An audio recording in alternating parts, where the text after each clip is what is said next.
dit que l'énergie de l'atome, c'est la somme des énergies de tous les électrons. Il va faire la différence entre les électrons ici et les électrons ici, et ceux qui viennent au-dessus, etc. Donc, il va faire la différence. C'est-à-dire que l'énergie d'un électron qui se trouve ici ne sera pas la même que l'énergie d'un électron qui va se trouver ici. Pourquoi? Parce que l'interaction entre cet électron et ce noyau ne sera pas la même que l'interaction entre cet électron et ce noyau. Pourquoi? Parce que ici, il n'y a rien entre l'électron et le noyau, alors que là, vous avez deux électrons entre un électron ici et le noyau. Donc, ces deux électrons-là, ils vont faire écran, c'est-à-dire qu'ils vont, en quelque sorte, faire changer l'interaction entre cet électron et ce noyau. Ils vont lui faire écran, c'est-à-dire ils vont lui faire comme si qu'ils faisaient un barrage, comme si qu'ils allaient réduire l'interaction entre cet électron et ce noyau, puisqu'elle ne se fait pas directement. Il y a deux électrons entre les deux. Ils vont perturber, si vous voulez, ces deux électrons, vont perturber l'interaction entre cet électron et ce noyau. Automatiquement, l'énergie de cet électron sera différente de l'énergie de celui-là. Par contre, l'énergie de celui-là sera la même que celle de celui-là. C'est normal parce qu'ils sont dans le même groupe. Et comment on calcule la constante d'écran? Eh bien, il faut connaître les règles. Vous connaissez les règles pour le calcul de la constante d'écran? Allô? Allô? Bon, alors, pour le calcul de la constante d'écran, vous avez des règles bien précises. Alors, un électron d'un certain groupe I, qu'on va appeler I, pour calculer sa constante d'écran, on regarde, il y a combien d'électrons qui sont dans le même groupe que lui. Ceux-là participent à l'écran parce que les électrons qui sont dans le même groupe se font écran entre eux. Mais à la fin, chaque électron dans le même groupe aura la même énergie que l'autre. Mais ils se feront écran quand même. Donc, on aura un électron du même groupe, c'est 0,35, participe de 0,35, sauf la 1s 0,31. Un électron du groupe I-1, c'est-à-dire celui qui vient en dessous, c'est 0,85. Un électron du groupe I-2, I-3, I-4, il participe avec 1. Maintenant, si les électrons appartiennent au groupe D et F, eh ben, les électrons du groupe D et F participent avec 0,35, mais sur ceux qui viennent avant, I-1, I-2, etc., c'est 1. Il n'y a pas 0,85 lorsque l'électron participe, se trouve dans le groupe D ou F. On vous a donné normalement ces règles. Vous les connaissez? Allô?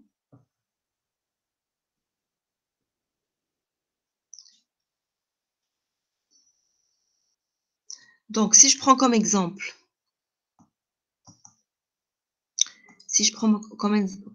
le magnésium, Mg qui a 12 électrons. D'accord? Donc, si je veux calculer l'énergie totale,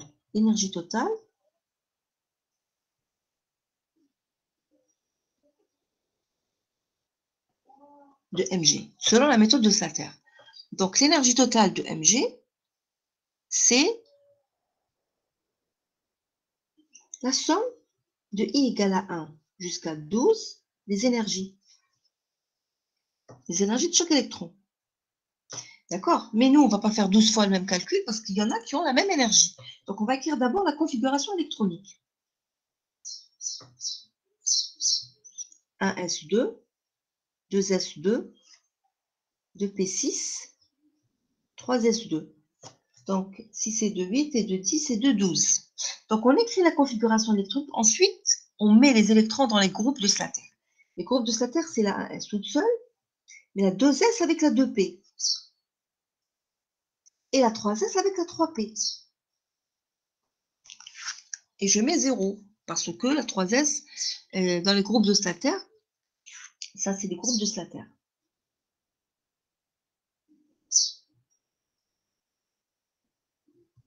Si vous voulez, quand on fait la configuration électronique, c'est 1s2, 2s2, 2p6, 3s2. Stop. Mais quand on fait les groupes, on met la 1s, la 2s, 2p, la 3s, 3p dans des groupes. Donc, vous voyez bien qu'ici, vous avez 2 électrons sur la 1s, combien 8 électrons sur la 2s, 2p, et 2 électrons sur la 3s, 3p. 3s, 2, 3p, 0. Attention, il faut préciser combien d'électrons, parce que l'énergie d'un électron qui se trouve dans la 3s, 2, 3p, 1, c'est pas la même que l'énergie d'un électron qui se trouve dans la 3s, 2, 3p, 0. Donc, c'est pour ça que moi, je préfère écrire ici, préciser le nombre d'électrons à chaque fois. Donc, l'énergie totale est égale à 2 fois l'énergie d'un électron qui se trouve dans la AS, 2, plus 8 fois l'énergie d'un électron qui se trouve dans la 2s2, 2p6, plus 2 fois l'énergie d'un électron qui se trouve dans la 3s2, 3p0. Parce que moi, j'aime bien écrire les groupes ici de Slater et préciser le nombre d'électrons pour ne pas se tromper. D'accord? Je répète, l'énergie d'un électron qui se trouve, par exemple, ici dans la AS2 sera différente de l'énergie d'un électron qui se trouve dans la AS1. Donc, si vous écrivez uniquement AS, il peut y avoir confusion. Si vous avez dans l'atome, par exemple, l'énergie d'ionisation, à un certain moment, vous avez un S2, ensuite, vous avez un S1. Donc, si vous écrivez uniquement AS, ce n'est pas possible de faire la différence entre les deux. Donc, vous devez écrire ici le nombre d'électrons pour ne pas se tromper. Donc, est égal 2 fois Z moins sigma, c'est-à-dire 12 moins sigma de la AS2, c'est-à-dire la constante d'écran d'un électron qui se trouve dans le groupe AS2, divisé par 1 au carré fois EH. Alors, ce EH, on peut l'écrire à la fin pour ne pas alourdir. Plus 8 fois 12 moins sigma de la 2S2 de P6, NS2, 2S2, quand n égale à 2, n' égale à 2,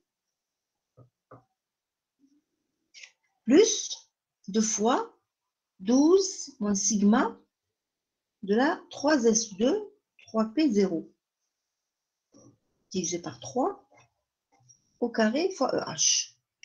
Voilà comment on écrit l'énergie totale de cet atome. Maintenant, il ne reste plus qu'à écrire ou calculer les sigma. Alors, sigma de la AS2, c'est-à-dire la constante d'écran d'un atome, d'un électron qui se trouve dans l'orbital atomique AS doublement occupé, c'est-à-dire quand il n'est pas tout seul. Alors, il y a 2 électrons dans cet orbital, mais la constante d'écran, elle concerne un électron. Et ce sont tous les autres qui vont lui faire écran. D'accord? Donc, si vous avez sur une orbitale 2 électrons, il y a combien qui vont faire écran? Par exemple, la constante d'écran, elle se calcule par rapport à un électron. Donc, s'il y en a 2, ça veut dire qu'il y a un seul qui va lui faire écran. Si vous avez, par exemple, 7 électrons dans un groupe, par exemple 2s2, 2p5, 2s2, 2p5, vous avez 7 électrons. La constante d'écran, elle se calcule par rapport à un seul électron. Donc, il reste combien? Il y en a 6 qui vont lui faire écran. Donc, il y en a 6 qui vont participer avec leur écran. Donc, ici, il y en a 1 qui multiplie 0,31. 31 parce qu'on est dans la AS. D'accord? On est dans la AS. C'est 0,31. Maintenant, sigma 2s2 de P6, il y a combien d'électrons? Il y en a 8. On a dit la constante d'écran, elle se calcule toujours par rapport à un seul. C'est-à-dire, on prend un électron et on regarde tous les autres, combien ils lui font d'écran. Donc ici, il y en a 8. Il y en a combien qui vont faire écran à l'électron? C'est 7. C'est toujours n-1. C'est-à-dire, vous diminuez 1. 7 que multiplie combien? Alors, comme on est là, 8. Donc, cette fois, comme on est dans la 2S de P, c'est cette fois 0,35. On a dit tous les groupes, parce que les 7 électrons étaient dans la 2S de P. Tous les électrons du même groupe, donc le 7, du même groupe que le 8e, ils participent à 0,35. Ceux qui sont avant, N-1, ici on est à I, I-1, ils participent, il y en a combien? Il y en a 2. Ils participent avec 0,85. D'accord? N-2, il n'y en a pas. Sinon, on aurait mis 1. Et ceux qui N plus 1, c'est-à-dire ceux qui sont plus haut que le groupe, automatiquement, ils participent avec 0 parce que un électron qui se trouve au-dessus, si je mets un électron au-dessus de celui-là, il ne va pas participer à la constante d'écran de celui-là. Ce sont uniquement les électrons qui sont entre l'électron et le noyau qui vont participer à l'écran. Ceux qui sont au-dessus ne participent pas. C'est logique. Donc, c'est 7 fois 0,35 plus 2 fois 0,85. Maintenant, sigma de la 2S2 de P0, pardon, 3S2, 3P0. Donc, j'ai combien d'électrons dans un groupe? J'en ai 2. Donc, le groupe lui-même, c'est 1. On a 1 fois 0,35 plus, on est là, 1 fois 0,35 plus, il y a combien ici? I-1, il y en a 8. Donc, plus 8 fois 0,85. I-2, parce que 3, I-1, c'est 2, I-2, c'est 1. I-2, il y en a 2. Donc, plus 2 fois 1. Voilà, et à chaque fois, on calcule. On fait le calcul ici, et on trouve la constante d'écran. Ensuite, Madame, je n'ai pas compris. qu'est-ce qu'on n'a pas compris, mademoiselle? Comment je vais calculer les constantes d'écran? Ou bien tout ça? Ou bien tout le calcul de l'énergie? Les constantes? Allô? Dites-le moi, comme ça je vais voir ce que je vais refaire. Vous n'avez pas compris? Les constantes. Oui, madame. D'accord, les constantes. Regardez, c'est très facile. Je vais refaire. Quand on vous demande de calculer les constantes d'écran, vous commencez la première chose à faire, c'est d'écrire la configuration électronique, toujours. Premièrement, la configuration électronique. En méthode de Slater, c'est très important. Donc, on reprend le magnésium, Z égale à 12. Ça veut dire que j'ai 12 électrons. Donc, qu'est-ce qu'on fait? Configuration électronique. 1S2, 2S2, 2P6, 3S2. Ça, c'est la configuration électronique. Deuxièmement, on fait le groupe de Slater. Les groupes de Slater, la 1S, elle est toute seule, toujours. La 2S, toujours avec la 2P. C'est-à-dire, en plus, bon, je continue ce que je vous expliquais, la 3S, elle est avec la 3P, mais la 3P, elle est vide. La 4S, il n'y a pas, etc. Je ne cherche pas ici ce qu'il y a plus loin. Et en plus de ça, dans les groupes de Slater, il faut classer les groupes par ordre croissant de N. D'accord? 1, 2, 3, 4, parce que... attendez, c'est flou. C'est flou un petit peu.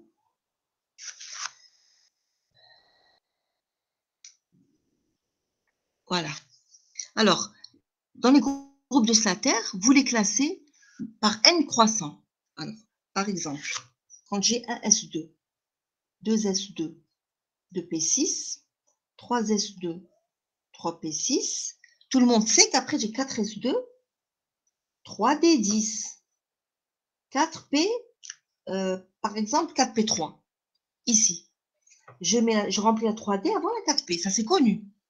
Mais quand je vais faire les groupes de Slater, non. Je fais un S2 toute seule, ensuite 2s2, 2p6, ensuite 3s2, 3p6, toujours la 3s avec la 3p. Mais ensuite, je mets la 3d. La 3D, la D, la F et tout, ils se mettent tout seuls. Ils se mettent tout seuls. Je mets la 3D. Pourquoi? Parce qu'il faut que je classe par ordre croissant de N. Après, je mets la 4S et la 4P. 4S2, 4P3. Donc, je les classe par ordre croissant. Mais au début, il faut toujours écrire la configuration électronique telle que vous connaissez selon les règles de Kleshkovsky. On remplit la 3D avant la 4P. Donc ensuite, on écrit les groupes. Ensuite, on écrit les groupes. Par exemple, puisque j'ai pris cet exemple-là, je vais vous faire les sigmas. Dans le cas de cette configuration, alors regardez. Donc, on les a classés. 1, 2, 3, 3 toujours, 4. S'il y avait 5, on aurait mis 5 ici.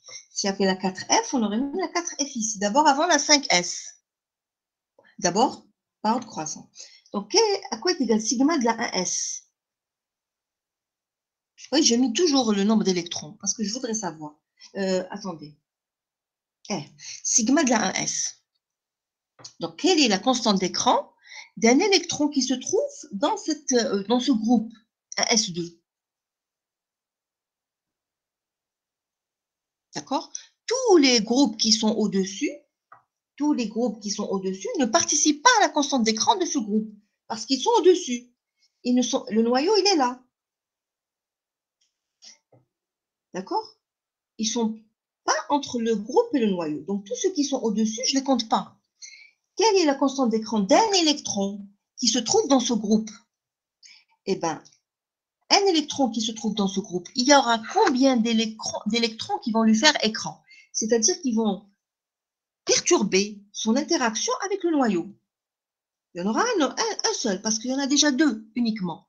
Donc, si je veux calculer pour 1, il y en a un qui va lui faire écran, qui va le perturber dans son interaction avec le noyau. Donc, ça sera 1. De toute façon, vous prenez toujours ce qu'il y a, vous en enlevez 1. 1 que multiplie 0,31. Pourquoi? Parce qu'on est dans le groupe 1S. 1S, c'est toujours 0,31. 1S, c'est toujours 0,31. D'accord? Est-ce que vous suivez? Oui. Oui ou non? C'est important, hein? Oui. Oui, madame. Maintenant, je vais faire sigma de la 2S2 de P6. C'est-à-dire, comme ça, vous n'avez même pas besoin de faire le tableau, parce qu'on peut faire un tableau, mais bon, ça nous fait perdre du temps. Maintenant, je suis là. Quelle est la constante d'écran d'un électron qui se trouve dans ce groupe? Tout cela n'interviennent pas, parce qu'ils sont au-dessus. Donc, qu'est-ce qui intervient? Ce sont les électrons qui sont dans le même groupe, plus les électrons qui sont dans des groupes inférieurs. Dans le cas de la 1S2, il n'y a pas d'électrons dans le groupe inférieur, il n'y a pas.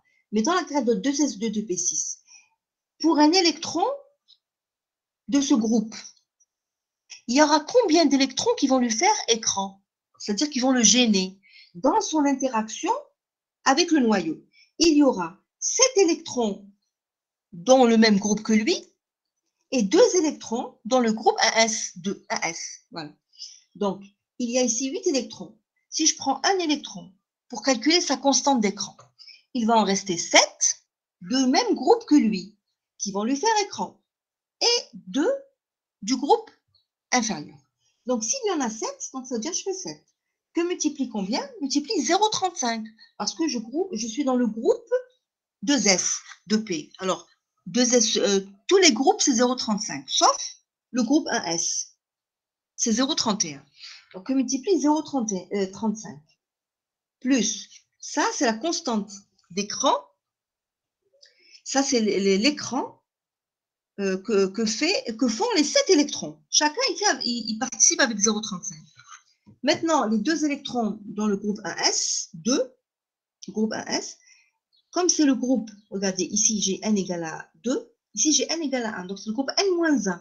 Donc, j'en ai 2 qui vont participer, chacun avec 0,85. Est-ce que c'est clair ça?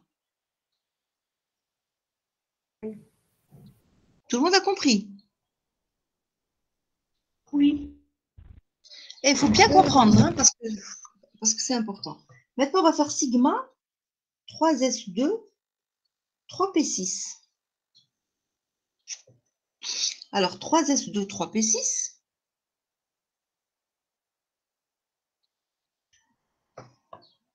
Il y a combien d'électrons?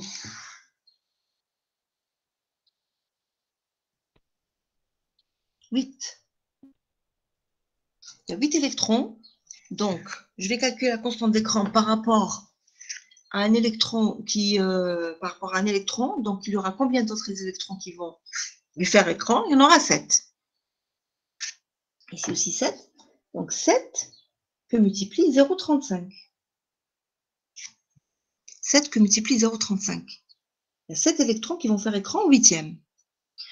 Ça, c'est le groupe N. Après N-1, 3, 2. Ici, c'est N-1. Il y en a combien? Il y en a 8. Donc, plus 8 que multiplie 0,85. Parce que c'est le groupe N-1.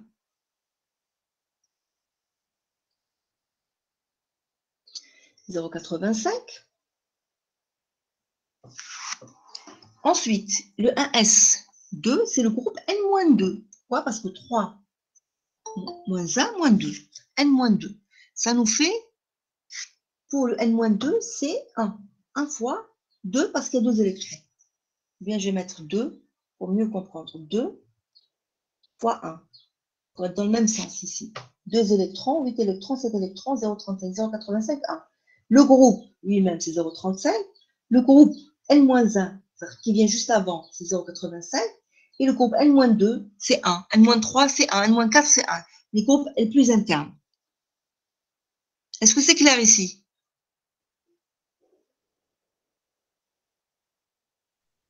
C'est clair? Oui. Celle qui n'a pas compris, celle qui m'a dit tout à l'heure, j'ai pas compris. Est-ce que vous avez compris, mademoiselle?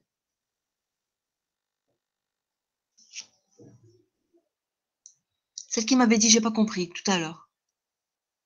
Allez-y, répondez. C'est pas grave si vous n'avez pas encore compris.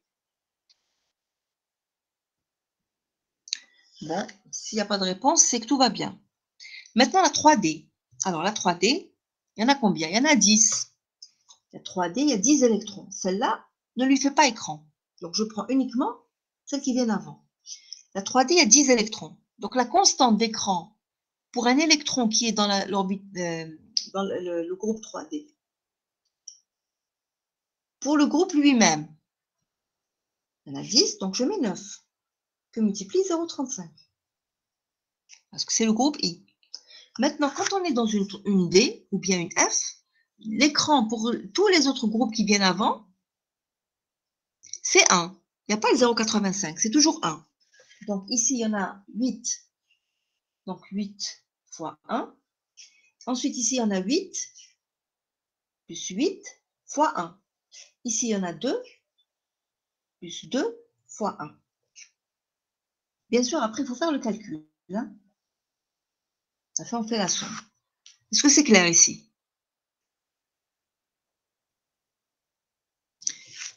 Bon, alors, la 4S2, 4P3. 4S2, 4P3. 4S2, 4P3, il y a 5 électrons. Donc, un électron aura 4 autres qui vont lui faire écran.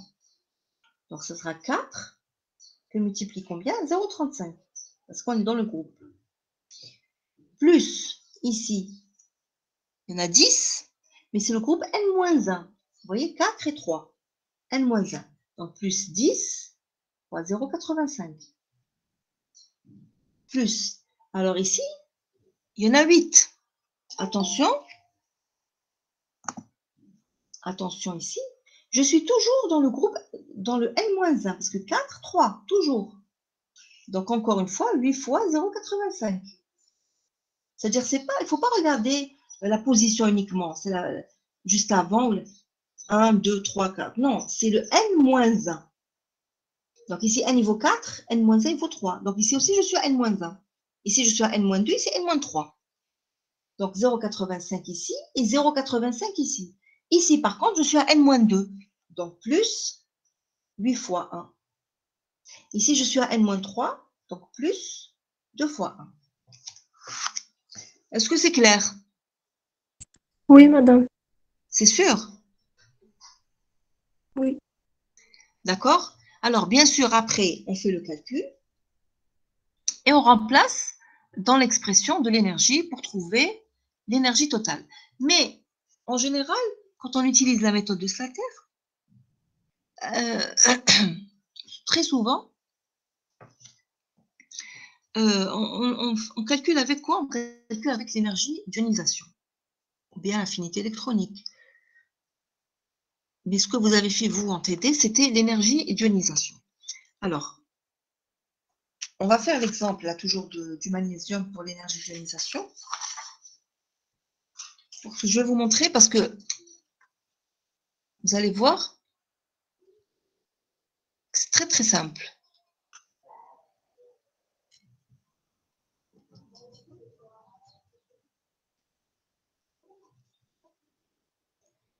Alors, quand on vous demande de calculer l'énergie d'ionisation, par exemple, le magnésium, 1s2, 2s2, 2p6, 3s2. Voilà. Donc, le magnésium, il donne magnésium plus un électron. C'est ça l'ionisation. C'est arracher un électron. Ioniser, c'est arracher un électron. Donc, l'énergie d'ionisation, elle est égale à l'énergie de Mg+, plus l'énergie de l'électron, moins l'énergie de Mg. D'accord, voici la définition. Maintenant, en ce qui nous concerne, l'énergie d'électron, on va la négliger. On suppose toujours qu'elle est nulle. D'accord? Donc, l'énergie d'ionisation, elle sera égale à l'énergie de Mg+, moins l'énergie de Mg. Alors, normalement, qu'est-ce qu'on fait? On va calculer l'énergie totale de Mg+, et on va calculer l'énergie totale de Mg, et on fait la différence entre les deux. C'est ce qu'il faut faire. Mais on va pas c'est-à-dire, ici, comme c'est une différence, vous allez voir qu'il y a des choses qui vont simplifier. Donc, ce n'est pas nécessaire. Et surtout, il ne faut pas le faire. Il ne faut pas calculer l'énergie ici et calculer l'énergie ici, ensuite faites la différence. Non, vous écrivez l'expression de cette énergie et l'expression de cette énergie, vous allez voir qu'il y a des choses qui vont simplifier. Et ça va vous éviter de faire beaucoup de calculs. D'accord? Donc, on va dire maintenant que Mg+, c'est quoi? C'est 1s2, 2s2, 2p6, 3s1. Donc, une fois qu'on a fait ça, on va faire les groupes de Slater. Les groupes de Slater, de Mg et Mg+. Mg et Mg+. Alors, Mg, ils sont là. 1s2, 2s2, 2p6 et 3s2.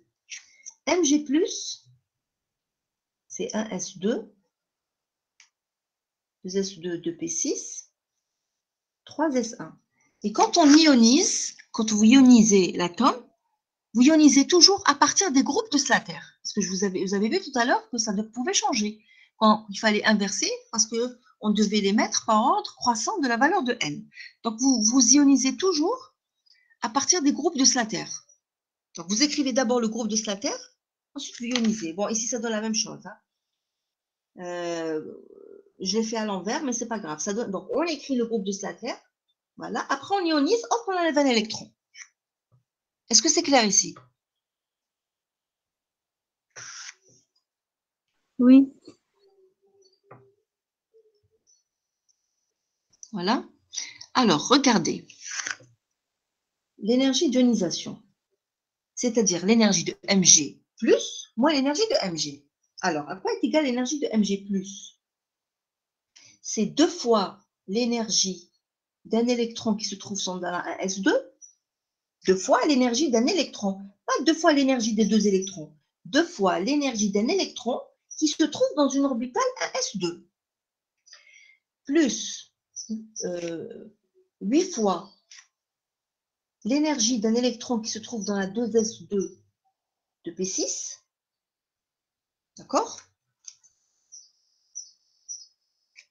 Plus une fois, alors j'ai oublié de mettre la 3P0 ici, 3P0, 3P0, parce que le groupe c'est SP, plus une fois l'énergie d'un électron qui se trouve dans la 3s1, 3P0, ça c'est l'énergie de Mg+, moins, je reprends ici, l'énergie de Mg. Ça c'est Mg+, et ça c'est Mg, moins 2 fois l'énergie de la 1s, toujours occupée par 2 électrons, plus 8 fois l'énergie de la 2s de P6, lorsqu'il y a donc 8 électrons, plus 2 fois l'énergie d'un électron lorsqu'il est dans la 3s1, 3p0, lorsqu'il est tout seul. Alors, vous vous rappelez quand je vous ai dit tout à l'heure, moi je préfère mettre ici le nombre d'électrons. Pourquoi? Parce que, regardez, ici, l'énergie de l'électron lorsqu'il est dans la 1s2, ici c'est la même. Vous voyez bien que c'est le même groupe, occupé 2 fois. Pardon, madame. Oui? Ah, 3S1 pour le MG. Ah pardon, 3s2. Vous avez raison, 3s2. Mg c'est 2 électrons à la fin. Oui, 3s2, 3 Mg+, moins Mg. D'accord? 3s2. Alors, vous voyez bien qu'ici, c'est les mêmes. Celui-là et celui-là, c'est le même. Est-ce que vous le voyez bien? Oui. Alors, si vous faites, quand on vous demande une énergie d'oscillation, vous faites exactement ce que je suis en train de faire comme ça, vous allez voir, il y a beaucoup de choses qui simplifient. Alors, donc celle-là va simplifier avec celle-là. Et celle-là aussi simplifier avec celle-là. Qu'est-ce qui va me rester? L'énergie d'un électron dans la 3s1, 3p0, moins l'énergie, moins 2 fois l'énergie d'un électron dans la 3s2, 3p0. C'est pour ça que moi, je préfère mettre ici 3s1, 3p, parce que si je n'avais pas mis ça, imaginez, si je mets E, 2 fois E de la 1s, plus 8 fois E de la 2s, 2p, plus E de la 3s, 3p. Ici, je mets la même chose, ici, je mets 2 fois E de la 3s, 3p. Je vais avoir tendance à simplifier ça et ça. 2 fois la E de la 3s, 3p avec E de la 3s, 3p, alors que ce n'est pas la même. Parce que ici, elle est doublement occupée. Ici, il y a un seul électron. Donc, ce ne sera pas la même énergie.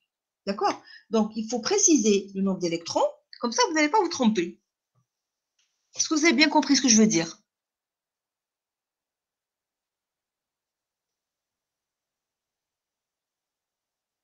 Vous avez bien compris?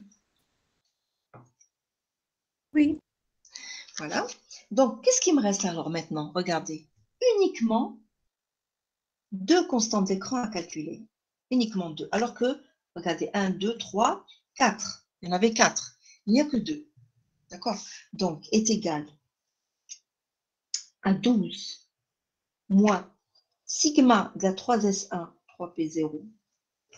Donc, c'est 3s donc sur 3 au carré EH moins 2 fois. Alors, quand on ionise un atome, le Z ne change pas. Il ne faut pas mettre 11 ici. Parce qu'on a arraché un électron, on n'a pas arraché un proton. Donc ici, ça ne change pas. Moins 12 fois, moins 2 fois 12 moins sigma de la 3s2, 3p0 divisé par 2 au carré fois EH.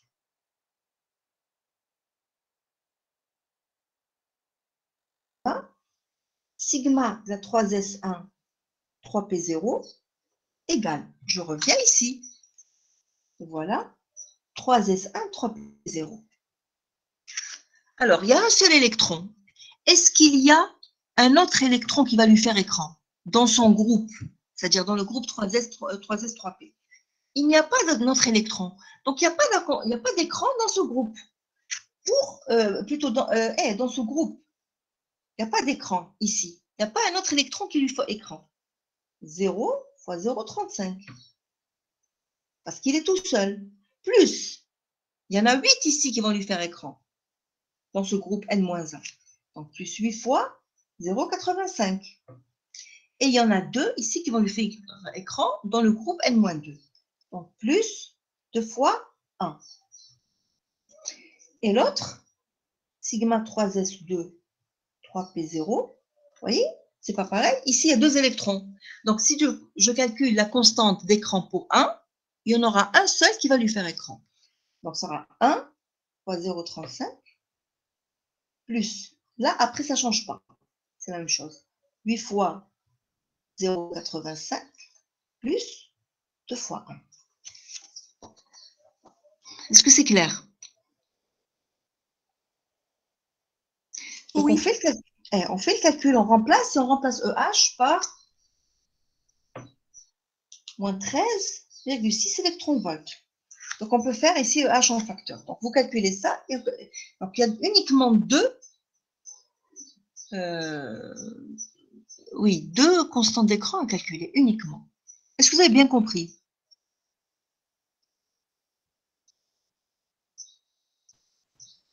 Oui, madame.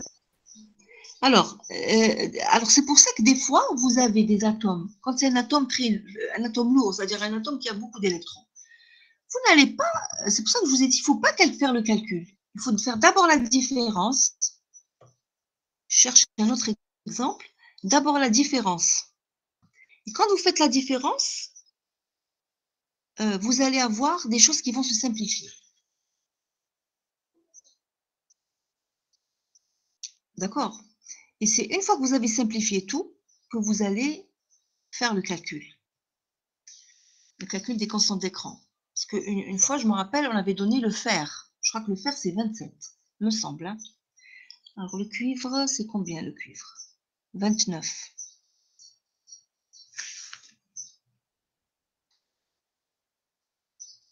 Quand vous faites... alors, le cuivre, c'est 29.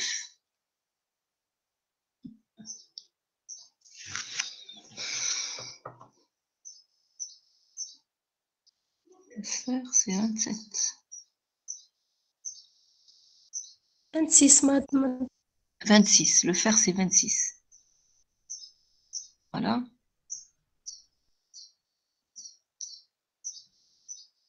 Alors, par exemple, je vais vous donner un autre exemple. Alors, après, ça sert aussi ça à trouver la bonne configuration électronique. Pourquoi? Parce que parfois, vous dites, tiens, la configuration électronique, qu'est-ce qu'elle est? Vous en écrivez 2 qui sont possibles et vous ne savez pas laquelle prendre. Alors, Chrome 24. Regardez, le Chrome. Par exemple, le Chrome, il y en a 24. Attendez, je vérifie, c'est 24. 10 et 24. Alors, le Chrome 24, vous avez un S2, 2 S2, 2 P6. Première chose à faire, c'est écrire la configuration électronique selon les règles de Klichkovsky. 3 S2, 3 P6, 4 S2, 3D quoi? 3D, 4.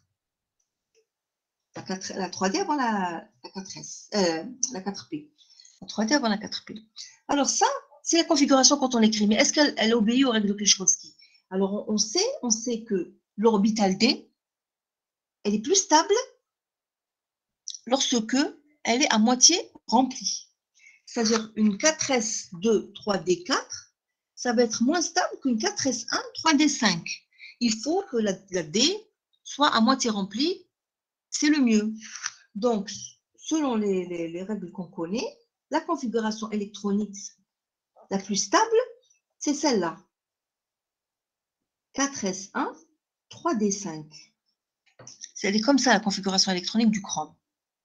C'est plus stable. D'accord? Donc, on commence par écrire. Est-ce que vous avez compris ici? Donc, on peut, dans un exercice, par exemple, vous dire quelle est la configuration la plus stable. Donc, normalement, on calcule l'énergie totale de cette configuration avec Slater. Hein. L'énergie totale avec cette configuration, on doit trouver que celle-là est plus stable. Celle-là est plus stable, ça veut dire l'énergie parce qu'elle sera négative. Hein. Donc, par exemple, si celle-là, elle est à moins 300, et celle-là sera à moins 200, par exemple. Donc, celle-là, elle est plus stable. Est-ce que vous suivez? Oui. Donc, quand vous faites, vous avez la méthode de Slater, première chose à faire, j'ai dit, vous écrivez la configuration électronique et vous appliquez les règles que vous connaissez. On remplit successivement les orbitales atomiques en mettant deux électrons par orbital. Et quand on arrive à un certain nombre d'électrons, il y a des règles à appliquer, c'est-à-dire on remplit la D avant la 3D avant la 4S, on remplit la 4D avant la 5S. La D, quand elle est à moitié remplie, elle est plus stable. La F aussi. La F, normalement, c'est 14 électrons, mais à 7, c'est plus stable. Donc, on essaye de remplir la D, la F à 7, etc. Donc, une fois qu'on a trouvé ça, on va faire les groupes de Slater. Les groupes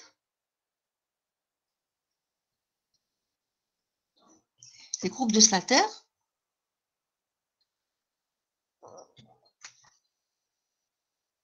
Voilà. 1S2, 2S2, 2P6,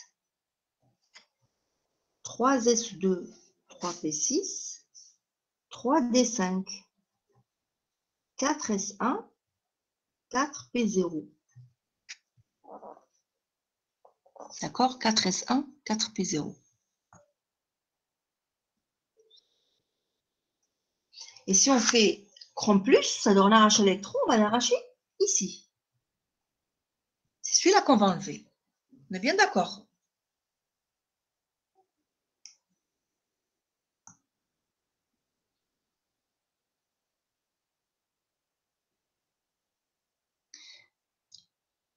Alors,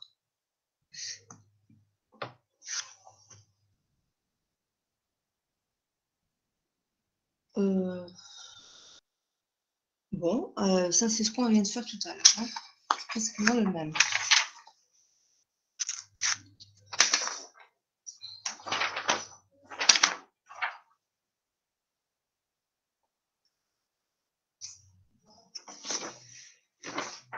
Et là.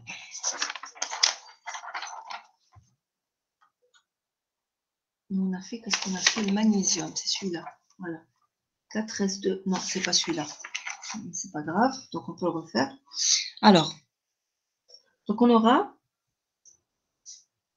si on veut calculer l'énergie totale, ou si on veut calculer c'est le chrome, et le chrome plus, on aura 1S2, 2S2, 2P6, 3S2, 3P6, 3D5, et ici il n'y a rien, 4S0. Ça veut dire qu'ici, pas d'électrons.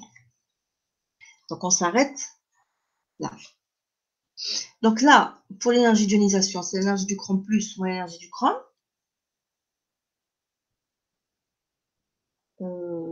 Ça va nous donner la même chose. Ça va nous donner 0. Alors, et attendez, peut-être que je me suis trompée.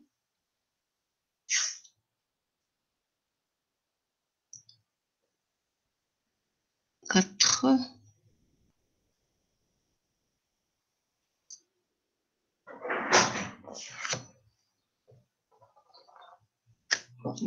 D'accord, ça c'est 0. Alors, l'énergie d'ionisation, ça va être l'énergie du chrome plus moins l'énergie du chrome. Donc, c'est ça moins ça part, 0. Celle-là et celle-là, 0. Celle-là et celle-là, 0. Celle-là et celle-là, 0. C'est moins l'énergie, parce qu'il y a un seul électron, de la 4S1, 4P0. Donc, vous voyez, si on s'amuse à calculer l'énergie totale de celui-là et l'énergie totale de celui-là, il faudra calculer plusieurs constantes d'écran. Mais si on fait directement la différence, on élimine à chaque fois, il n'y en aura un seul terme à calculer. Donc, est égal à moins 24 moins sigma de la 4S1, 4P0 sur combien? Ici, comme n vaut 4, donc sur 3,7 au carré fois l'énergie EH. Voilà, égale sigma, la 4S1, 4P0. Alors, je reviens ici, 4S1, 4P0. 4s1, 4p0. Donc, il y a un seul électron ici. Dans ce groupe, il y a un seul électron. Donc, il n'y a pas de constante d'écran. Il n'y a pas un autre électron qui va lui faire barrière. 0 fois 0, 35. Plus, ici, il y en a 5. Groupe N-1. 5 fois 0, 85. Plus, ici, il y en a 8. Toujours le groupe N-1. 8 fois 0, 85. Plus, ici, il y en a 8, mais le groupe N-2. Donc, 8 fois 1. Et ensuite, ici, 2, le groupe N-3, N-2. N-2, ça fait 2 fois 1. Puis 2 fois 1. Est-ce que c'est clair ici?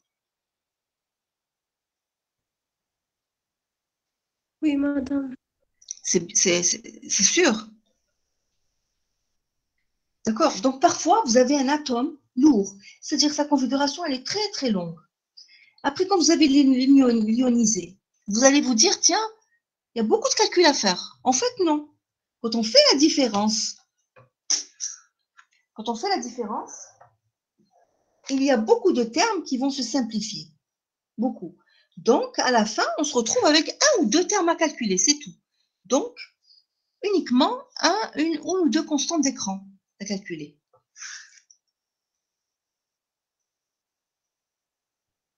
Est-ce que c'est clair?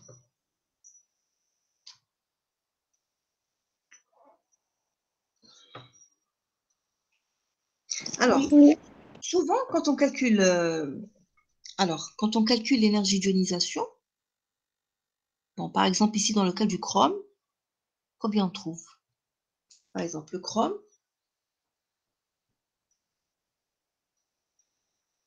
alors ici, on trouve pour la constante d'écran 21,05.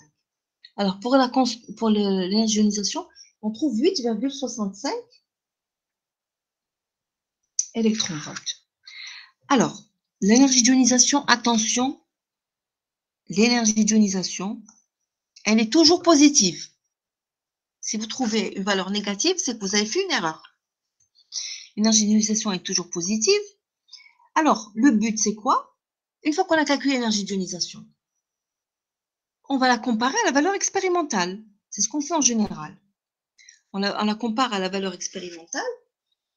Bon, l'énergie d'ionisation expérimentale du chrome, par exemple, elle est égale à 27. Non, pas 27. Voilà, j'ai perdu le... Attendez. J'ai pas la valeur. J'ai le résultat, mais j'ai pas la valeur. Attendez. Bon, c'est pas grave. Vous avez l'énergie d'ionisation expérimentale ici. Qu'est-ce qu'on calcule? On calcule l'erreur. On calcule qui est égale l'énergie d'ionisation calculée, c'est-à-dire celle qu'on vient de calculer maintenant, moins l'énergie d'ionisation expérimentale, divisé par l'énergie d'ionisation en valeur absolue, que multiplie 100, pour avoir le pourcentage, c'est-à-dire combien on s'est trompé. On s'est trompé à 5%, on s'est trompé à 10%, etc. Pour voir à quel point la valeur qu'on a trouvée, elle est en accord avec l'expérience. D'accord? Donc, on peut trouver des erreurs faibles, auquel cas on dira que la méthode qu'on a utilisée, elle nous a bien reproduit la valeur expérimentale. Mais si on trouve des grandes valeurs, on dira que la méthode n'est pas bien adaptée. Est-ce que vous avez compris?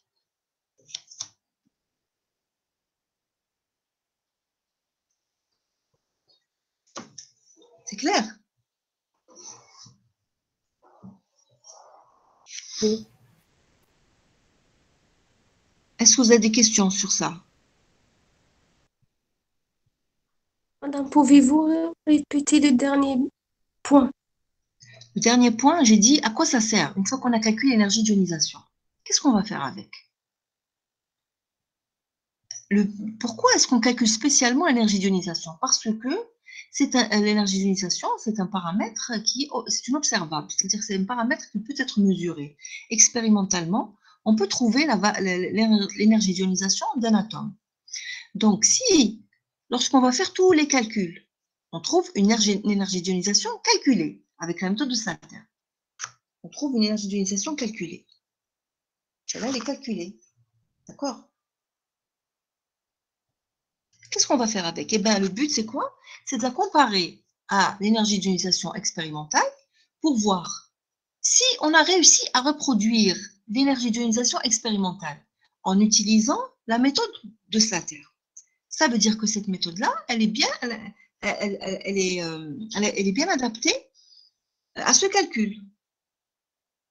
Maintenant, si elle ne nous donne pas de bons résultats, c'est que non. Ça veut dire qu'elle n'est pas adaptée. Pourquoi? Parce que forcément, si on fait des approximations, vous voyez bien que c'est empirique. Donc, ce n'est pas toujours le cas. Maintenant, comment savoir si elle nous donne de bons résultats ou pas? Il ne suffit pas de comparer comme ça directement les deux valeurs. Il faut calculer l'erreur relative. L'erreur, c'est le delta. C'est le delta entre la valeur calculée et la valeur expérimentale divisé par la valeur calculée, en valeur absolue, fois 100. Ça nous donne un pourcentage d'erreur. Si vous avez 50% d'erreur, c'est que la méthode, elle n'est pas bien adaptée pour le calcul qu'on vient de faire. Parce que des fois, ça marche bien pour des atomes et ça ne marche pas pour d'autres. Si on trouve une erreur de 1%, 2%, 5%, à la limite, ça va. D'accord? Donc, il faut calculer l'erreur. Et après, on dira si elle est bien adaptée ou pas. Est-ce que vous avez compris, mademoiselle? Oui, madame. C'est clair.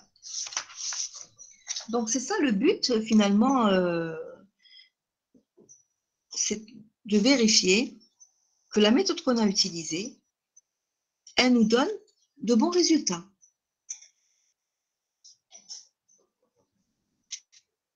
Est-ce que vous avez des questions sur comment calculer surtout les constantes d'écran?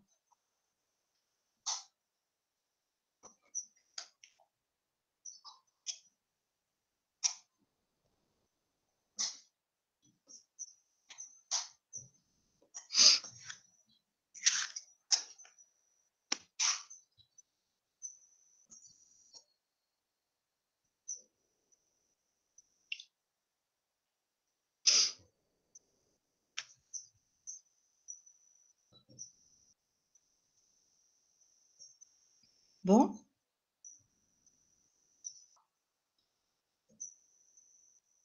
Est-ce que vous avez des questions sur... est-ce que vous avez d'autres questions sur ce qu'on vient de faire ou bien sur ce qu'on a déjà fait avant? Les autres TD.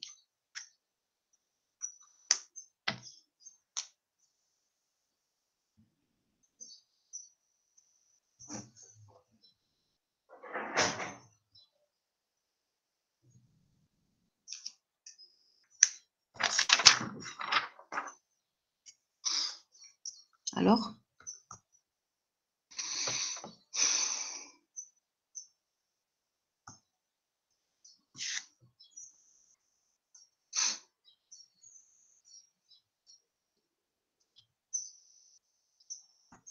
C'est clair pour l'atome d'hydrogène, pour comment trouver les nombres quantiques en utilisant le moment cinétique, etc. Est-ce que vous avez bien compris ça?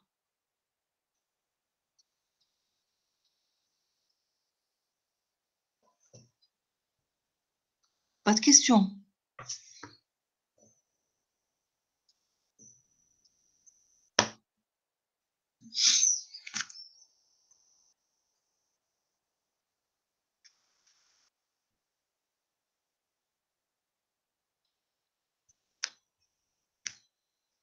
Allô?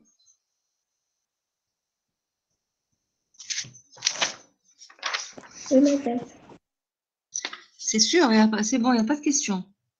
Pour la boîte de potentiel, est-ce que vous avez des questions sur la boîte de potentiel carré ou cubique ou...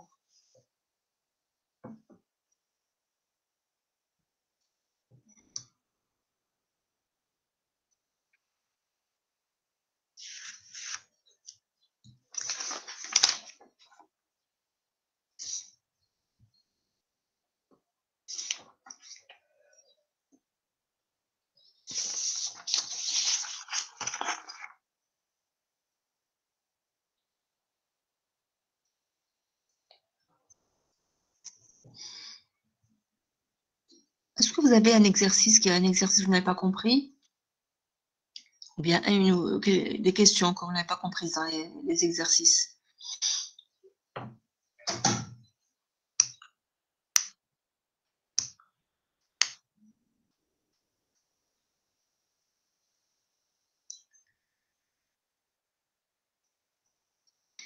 Bon.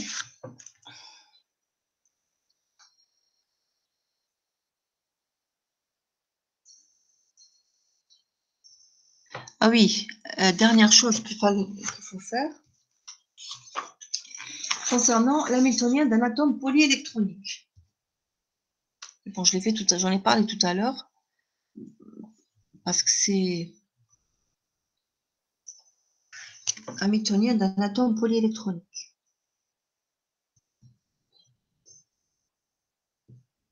On vous le demande dans la dernier exercice de la série.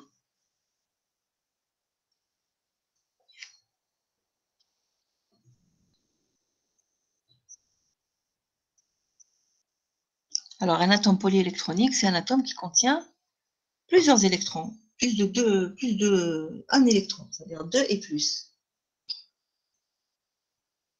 Donc, par exemple, vous avez le noyau et vous avez les électrons ici autour.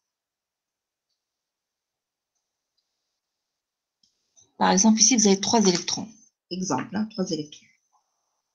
Donc, toujours, avant de commencer à écrire l'hamiltonien, vous schématisez comme ça votre système pour bien faire apparaître les interactions mises en jeu. Les interactions, c'est quoi? C'est les interactions d'attraction entre l'électron, plutôt entre le noyau et les électrons, et les répulsions entre les différents électrons.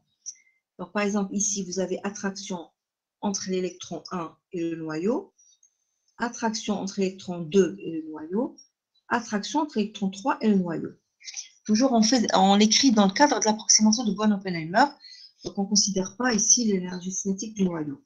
Ensuite, il y a la répulsion entre l'électron 2 et 3, la répulsion entre l'électron 1 et 2, et la répulsion entre l'électron 1 et 3. C'est clair? Après, on commence à écrire H est égal à l'énergie cinétique du noyau 1, de l'électron 1, énergie cinétique de l'électron 2, énergie cinétique de l'électron 3. Directement, moins H bar carré sur 2m, delta 1, énergie cinétique d'électron 1, moins H bar carré sur 2m, delta 2, énergie cinétique d'électron 2. M, c'est la masse de l'électron. Vous pouvez mettre ME si vous voulez, ME, masse d'électrons, c'est la même dans les deux cas. Moins H bar carré sur 2m, l'énergie cinétique de l'électron 3. Donc, si on vous dit que représente chaque terme, vous dites énergie cinétique des noyaux. Énergie cinétique des noyaux. Est-ce que c'est clair ici? Oui. D'accord. Donc, vous n'avez pas besoin d'expliquer comment vous avez trouvé moins H bar carré sur 2m, delta. Ça, on l'a déjà fait. Vous l'avez fait même en cours, je pense.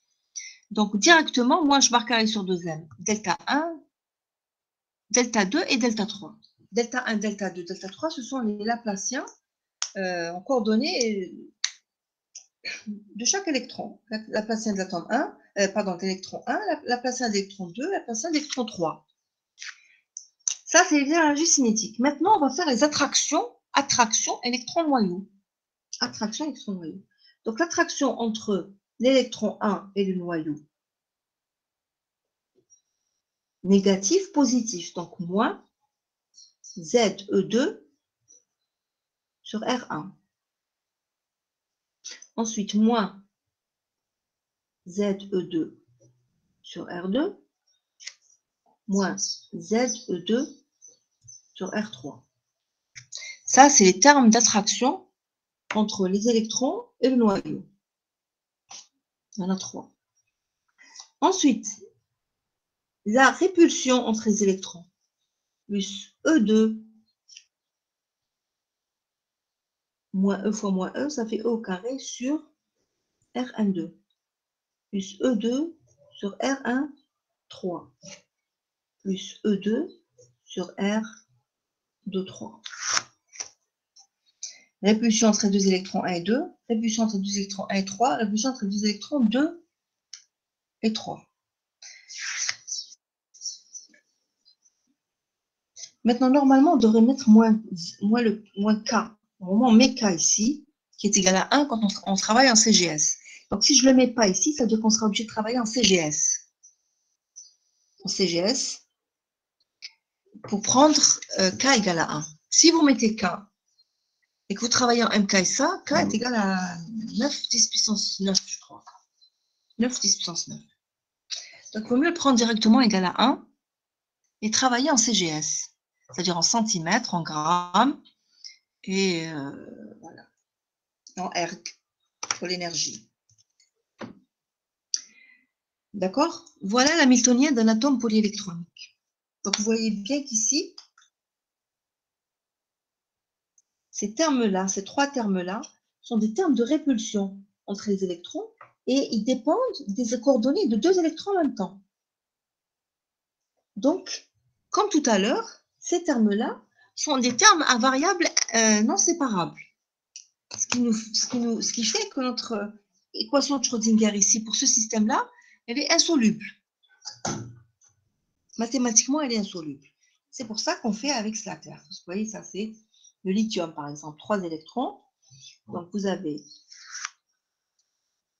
Alors, je ne sais pas si vous avez fait en cours l'expression de la fonction d'onde, parce que Slater, il propose une expression pour l'énergie, une façon de calculer l'énergie, mais il donne aussi une expression pour la fonction d'onde. Bon, je ne l'ai pas sur moi, mais si vous l'avez faite en cours, elle ressemble un petit peu à la fonction hydrogénoïde. Si je ne l'ai pas, je ne sais pas si vous l'avez fait ou pas.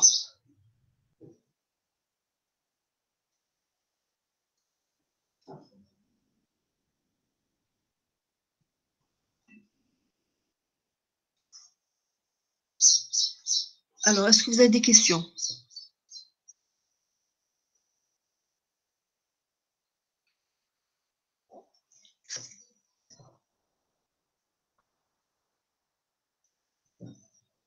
Pas de questions?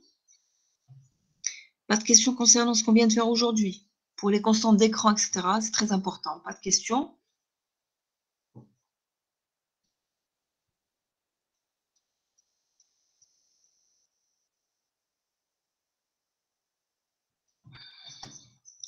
En ce qui concerne les séries précédentes, est-ce que vous avez des questions?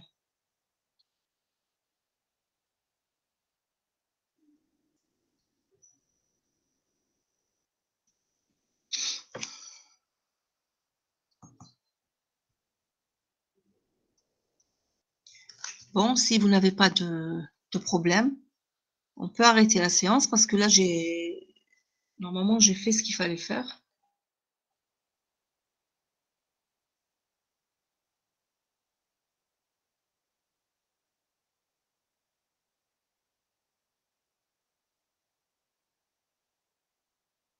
Vous avez fait la série sur avec le vous l'avez faite ancienne.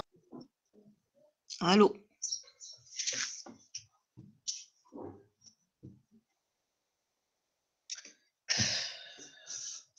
Allô?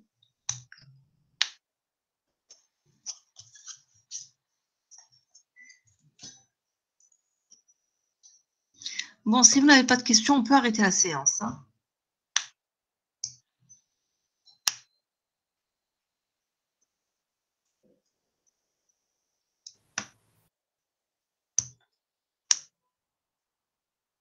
Ça y est? On arrête alors. Au moins, répondez-moi. Dites-moi s'il n'y a pas de problème, j'arrête.